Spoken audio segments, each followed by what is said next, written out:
ಯಾಕೆ ಸರ್ ಪದೇ ಪದೇ ಈ ಸರ್ಕಾರ ಇರೋದಿಲ್ಲ ಲೋಕಸಭಾ ಚುನಾವಣೆ ಬಳಿಕ ಪತನ ಅನ್ನೋ ಮಾತುಗಳನ್ನ ಪದೇ ಪದೇ ಅಂತ ಯಾಕೆ ಹೇಳ್ತಾರೆ ಅಂದರೆ ಬಿ ಜೆ ಪಿನಲ್ಲಿ ಎಮ್ ಎಲ್ ಎಗಳಿಗೆ ಅಸಮಾಧಾನ ಇದೆ.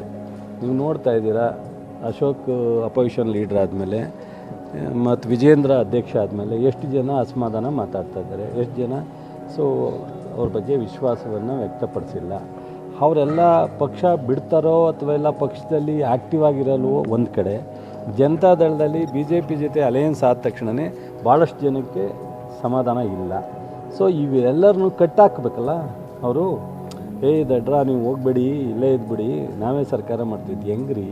ಅಲ್ಲ ರೀ, 110 113 ಮಾಡ್ಕೊಂಡು 5 ವರ್ಷ ಆಡಳಿತ ಮಾಡ್ತಾರೆ. 130 ನಾವೇನು ಕಿವಿಗೆ ಹೂವು ಮಾಡ್ಕೊಂಡಿದ್ದೀವ? ನಾವೇನು ರಾಜಕಾರಣದ ಪ್ರಜ್ಞೆ ಇರೋರು ಯಾರು ಇಲ್ವಾ ಕಾಂಗ್ರೆಸ್ಸಲ್ಲಿ? ಹಂಗಾರೆ ಇವ್ರು ಮಾತ್ರ ಬುದ್ಧಿವಂತರ. ಏನು ಮಾತಾಡ್ತಾರೆ? ಅವ್ರು ಮಾತಾಡ್ತಾರೆ ನೀವು ಕೇಳ್ತಿರಲ್ರಿ. ನೆನೆ ಮಾಧ್ಯಮದಲ್ಲಿ ಕೇಳ್ತಾಯಿದ್ರು, ನಮ್ಮ ಹುಡುಗರಿಗೆ ಖಾದ್ರಿ ಸಾಮಣ್ಣ ಅವ್ರದ್ದು ಒಂದು ಇನ್ಸ್ಟಿಟ್ಯೂಷನ್ ಇದೆ, ನಮ್ಮ ಹುಡುಗರಿಗೆಲ್ಲ ಒಂದು ಸ್ವಲ್ಪ ನಾವು ಟ್ರೈನಿಂಗ್ ಕೊಡ್ತೀವಿ. ನೀವೆಲ್ಲ ಬುದ್ಧಿವಂತರು ಆಗಬೇಕು ಅಂತ ನಾವು ಆಸೆ ಪಡೋರು. ನೀವು ಪ್ರಮುಖವಾದಂಥ ಮಾಧ್ಯಮ ಕ್ಷೇತ್ರದ ಕೆಲಸ ಮಾಡಬೇಕು ಅಂತ. ಅವ್ರು 136ಕ್ಕೆ ಸರ್ಕಾರ ತತ್ತೀವಿನ ನೀವು ಅದೇ ನಡ್ರಿ, ತಮಾಷೆ ಮಾಡಬೇಡ್ರಿ ಅಂತ ಹೇಳಬೇಕು. 130 ನಿಮಿಷ ಹೇಳ್ತೀನಿ ಕೇಳು.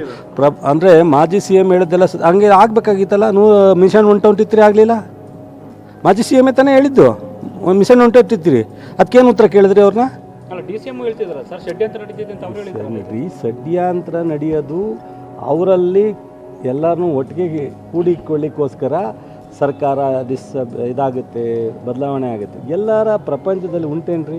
ಈ ರಾಷ್ಟ್ರದಲ್ಲಿ ಯಾವುದಾರ ಸ್ವತಂತ್ರ ಬಂದ ಮೇಲೆ ಇಷ್ಟೊಂದು ತಮ್ಮಿಂಗ್ ಮೆಜಾರಿಟಿ ಇರ್ತಕ್ಕಂಥ ಸರ್ಕಾರ ಡಿಸ್ಟರ್ಬ್ ಆಗಿರ್ತಕ್ಕಂಥದ್ದು ಇತಿಹಾಸ ಇದೆಯಾ?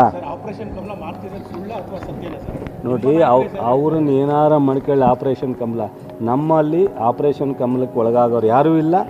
ನಮಗಿನ್ನೂ 10 ಜನ ಬರ್ತಾರೆ ವಿನ ನಮ್ಮಿಂದ 10 ಜನ ಹೋಗೋರಿಲ್ಲ. ಬರೆದಿಟ್ಕೊಳ್ಳಿ. ಹಿಂದೆ ಅವ್ರು ಹೇಳಿದ್ನು ಕೇಳಿದ್ದೀರಾ, ನಾನು ಹೇಳೋದು ಕೇಳ್ತಾ ಇದ್ದೀರಾ? 5 ವರ್ಷ ಸರ್ಕಾರ ಇರುತ್ತೆ.